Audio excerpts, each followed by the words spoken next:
Hi everyone, this is a short video for our SIGMOD 2017 paper Waldo, where I will try to briefly describe the problem we are trying to solve in this paper.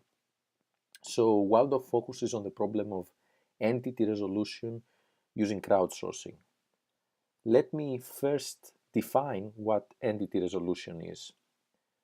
In entity resolution, the input is a set of records with each record referring to one entity, and the goal is to group together all the records referring to the same entity. Here, for example, we are given a set of images of actors and actresses, and we want to create one cluster for Natalie Portman, one cluster for Keira Knightley, and one cluster for Will Ferrell.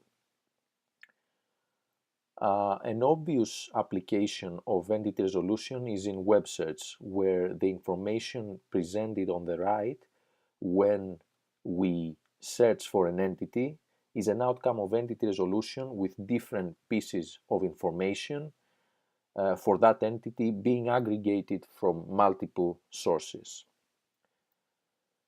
Now, in entity resolution with crowdsourcing, we start with some initial evidence for the input dataset.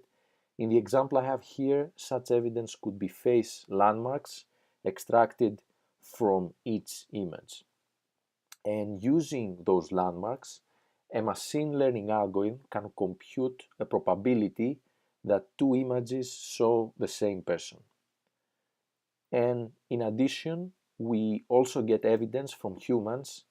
For instance, we can show two images to a human and ask her if she sees the same person in both images. Therefore, in crowd entity resolution, we can start with an initial clustering using only the machine learning generated evidence, and then through human answers we can converge to the ground truth clustering. The naive way to ask humans questions is to ask a question for each two records in the dataset. For example, for a rather small dataset of 10,000 images, we would ask around 50 million questions, and for each question we would have to wait for around 10 seconds for an answer. So in Waldo, we propose an approach that can converge to the ground truth clustering using orders of magnitude fewer questions, while also reducing the amount of time for each answer by an order of magnitude. And Waldo does that by intelligently combining two different interfaces for human tasks. So intuitively, Waldo, which is this guy over here, ends up working the same way someone would when he would try to find Waldo in the popular 80s book series, Where's Waldo?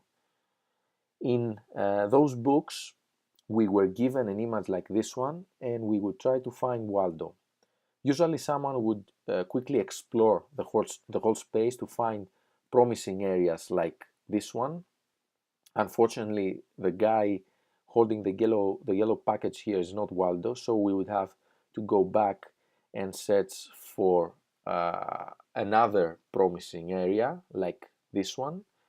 And this time we were lucky, we found Waldo. So more on Waldo and its key insights in my talk this Thursday at 11:45. Thank you for watching my video, and I hope to see some of you there.